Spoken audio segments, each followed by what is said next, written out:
Mesdames et messieurs, bonjour. La question du jour va être « Pourquoi vouloir toujours progresser ?»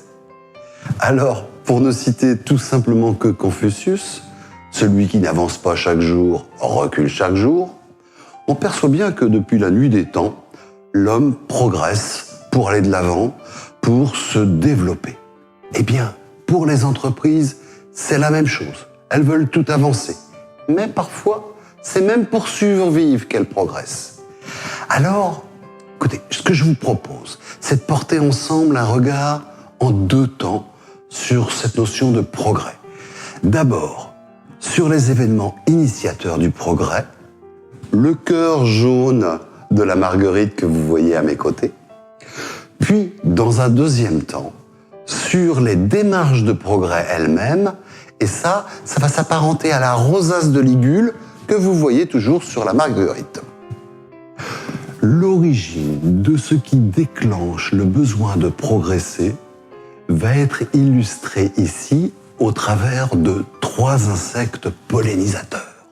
Le premier insecte pollinisateur sera le bourdon, celui qui s'attache aux faiblesses, aux écarts, aux non-conformités. Bref, tout ce qui est négatif, ce qui est très souvent d'ailleurs issu des audits, de plaintes clients, d'évolutions réglementaires ou normatives, du coup de gueule du chef par exemple aussi. Ils sont nécessairement pris en compte pour rester dans la course. Mais éradiqués, ils ne feront jamais de vous un champion.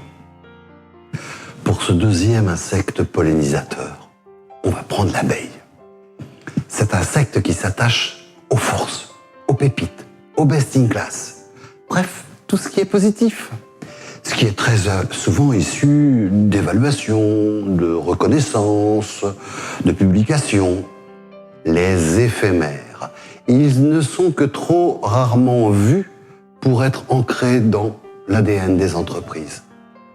Il vous conviendra donc de reluire, faire briller en permanence pour les pérenniser dans le temps, mais aussi les valoriser pour faire de vous une vraie référence en la matière.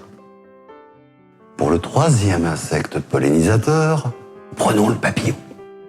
Celui qui s'attache aux opportunités, aux idées folles, aux ruptures, bref, tout ce qui se rattachera à la créativité et à l'innovation.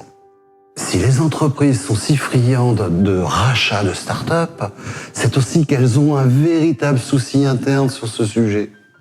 Non pas avec les sources d'innovation qui naissent dès qu'un nouveau dispositif d'expression est mis en place, mais avec l'agilité nécessaire à la transformation de l'idée en d'abord un prototype, puis un vrai produit. Chers tous, à ce niveau de présentation, je crois qu'on peut dire que sans vigilance de votre part et de notre part, nous avons déjà perdu 50% de cette fameuse marguerite, 50% de sources de progrès. Dans un deuxième temps, je vais vous proposer de regarder ensemble les 5 grandes démarches de progrès qui vont vous permettre de laminer ces 50% d'origine du progrès.